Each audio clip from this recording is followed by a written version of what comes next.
What's up, world? It's your man DJ Journey, composer, music for film and television, Trip Digital Inc.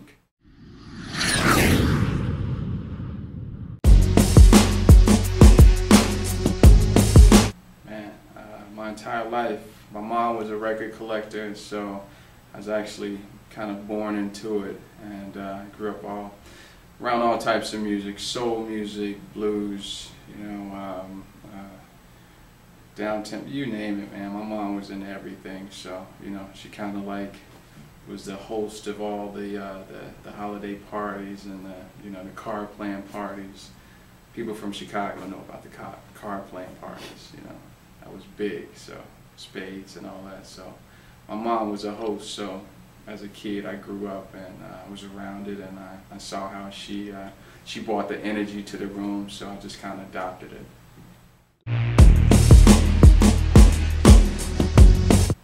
Well, I mean, sports is cool. I tried that.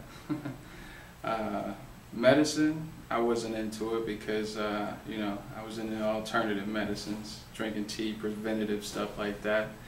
And music, I couldn't escape, I tried drug selling, I tried gang banging, I tried, all the real hood shit that people are influenced by. But music was kind of that guardian angel for me. It saved me from a lot of shit that was happening in the hood. So, it just kind of possessed me, and I gave into it.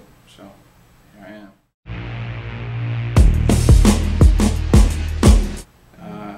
Man, it's my bitch.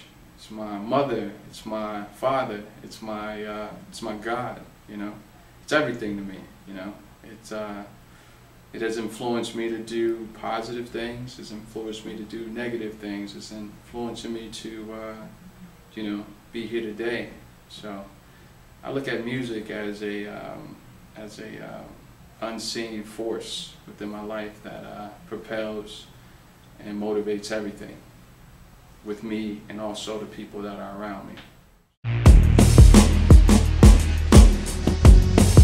I'm right now. I'm with the Gerber Group right now. It's owned by Scott and Randy Gerber. They pretty much have like places all around the world, but here in New York, they furnish like the nightclubs with the W hotels. They have St. Gil's.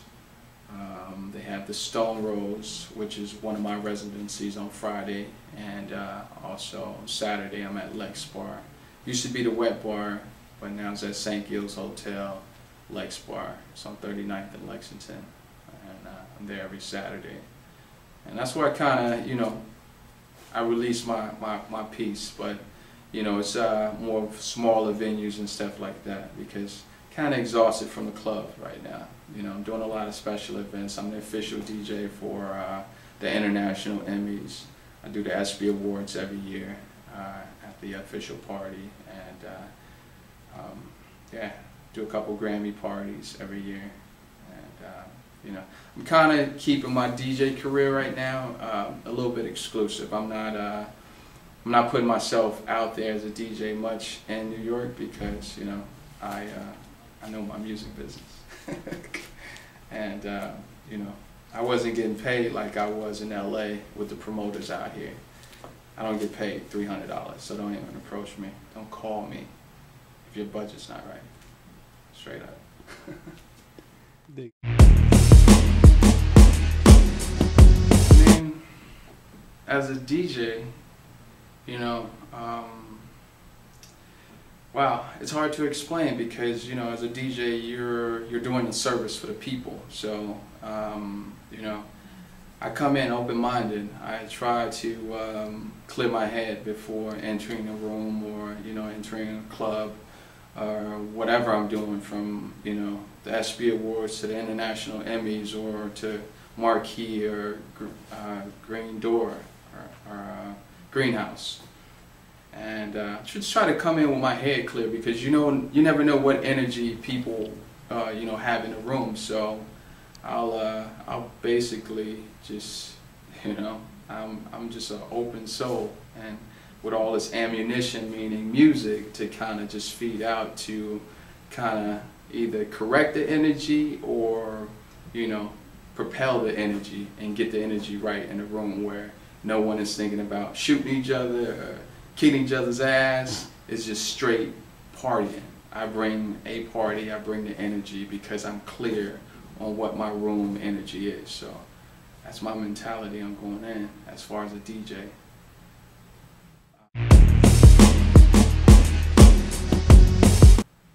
Composer, wow, that's pretty much the same thing. If a director comes to me and say, hey, I have a movie about, a little girl growing up, and she grew up in a hard way. She was a prostitute, this and that, and she grew up to be a motivational speaker. It's like, okay, I'll start off hard. It's the same thing. I look at DJing as composing. You're going in with the same mentality, and you're saying, okay, I got to bring music to the life of this scene. Just like you got to bring the music to the life of this person in the club. It's the same force, and me diving off into composing, evolving from a DJ, I look at it all the same way. And I think DJs are, they oversee everything. They're the background music to life. They're the soundtrack to life. So why not be a composer and evolve from a DJ? That's the way that I looked at it going in. Living in Chicago, growing up in Chicago, and leaving Chicago, and working in radio in Chicago, and then moving to the West Coast, it was like, of course I went out there to be a DJ and work with Power 106 and, all the other DJ venues and nightclubs out there, but it didn't work out that way. And at the time, I was open to entertaining, I was open to everything that had something to do with entertaining. So a friend of mine came to me and was like, yo, you can make some money doing background acting. And I'm like, all right, word, I got to pay rent, yada, yada, yada. So I went up to Central Casting, took some pictures, and at the time I had dreads. Crazy dreads. And I started getting casted on like CSI New York, has like dreads, selling CDs, and yeah, man, and I felt I got involved with the acting. I can't do anything that I'm not solely involved in. So, once I get involved, it evolves into a passion. So I had a passion for acting, and that prompted me to cut my dreads, and I got casted for the movie Flags of Our Fathers with Clint Eastwood. Then I went on to do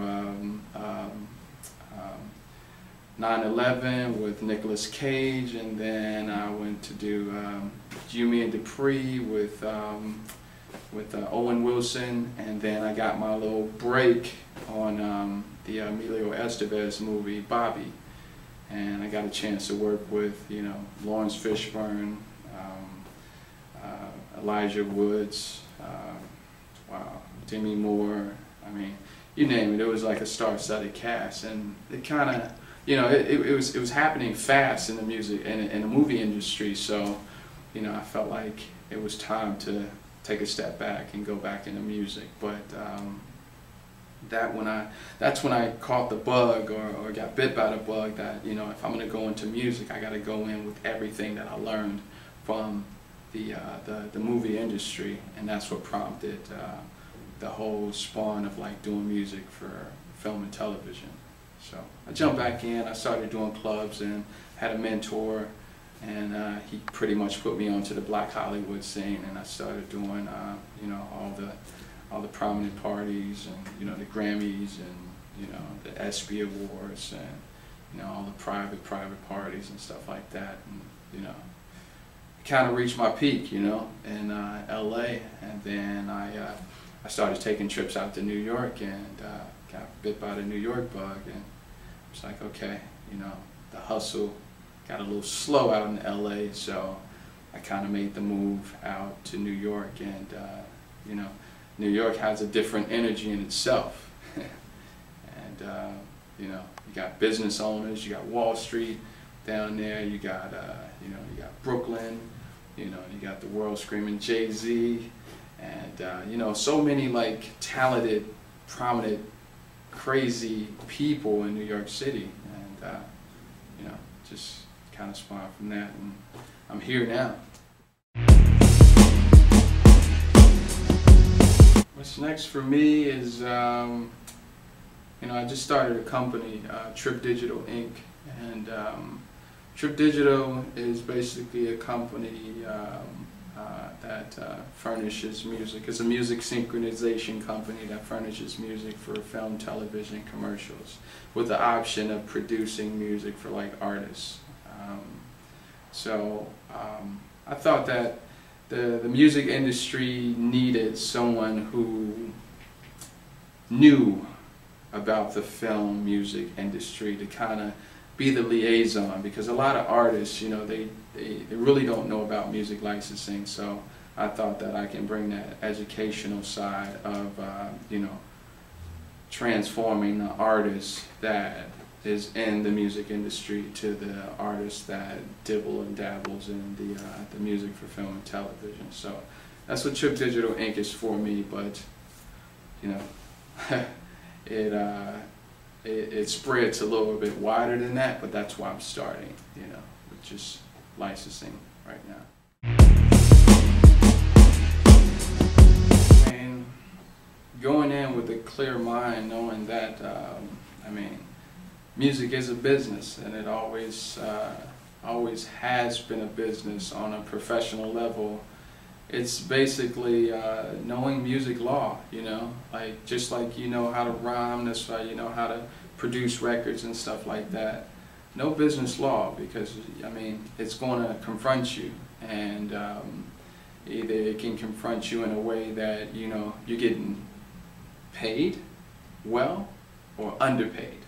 You know, it's going to confront you in some way. So I mean, my advice to all artists is to learn music business, learn music law, learn about your publishing, learn about your copyrights, copyright.gov, you know, where you can go online and copyright everything. Once you think a track is done, go online and register with your copyrights, because once you start sending it off to your friends or whatever, and it gets into the hands of maybe a music person that has clout and already own, they can take your stuff and they can really get away with it, and you know you can't do anything about it because by law it was not copywritten. So I very much condone, as well as you grinding and you say, yo, you rapping and doing all this and making all these beats, copyright your shit, publish your shit, get with ASCAP, get with BMI, learn how your music is circulating, what you can do to protect your music, because you never know. Like, I can take your song, Trip Digital can take your song and put it into a car commercial, and you can get crazy royalties. You can be a millionaire tomorrow, but you won't get anything if your stuff is not copywritten. So, music business, know it, learn it, sleep with it. Well, of course I'm on Twitter. Everybody's on Twitter. So just check me out, DJ Journey, Twitter, just like spelled.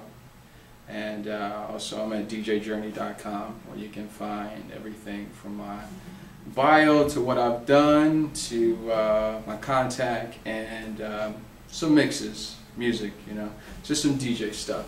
Right now, as far as production wise, I'm shopping a lot of production. And I'm actually scoring my second film. My first film was Taboo Yardies. My second film is this film, Creep, and it's from a very talented director from Chicago. And yeah, just right now I'm just working on music licensing, you know, and you know, but djjourney.com, Twitter is where you can find me. Getting all off subject.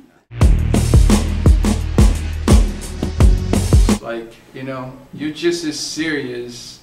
I mean, I believe that, you know, approaching someone for anything, they're going to check you out. Social media is big right now, so do not put yourself out there until you have your social media stuff right, because a lot of people are judged by social media. You know, it's what they say on the internet and what they say on these blog sites, and that's what kids read into. It may not be true, that's what they read into. So make sure your social media is right, and you know, make sure you come correct as an artist, and take responsibility. Take responsibility for your artistry, because you're looked at as a role model. Kids look up to, you know, artists and stuff like that, the Nicki Minaj's, the Busta Rhymes, the Diddy's, and all of that stuff like that. So, you know, you gotta take responsibility, you know, and that's what I condone, you know, for all artists, is just take responsibility for their artistry, and you know, take it very seriously, you know, because you are an example. Social media, correct it if it's bad, you know, get rid of all those pages that are just out there floating, and condense it all into one. And that's per my man Alex Mann. He's a social media wizard, so he's helping me out.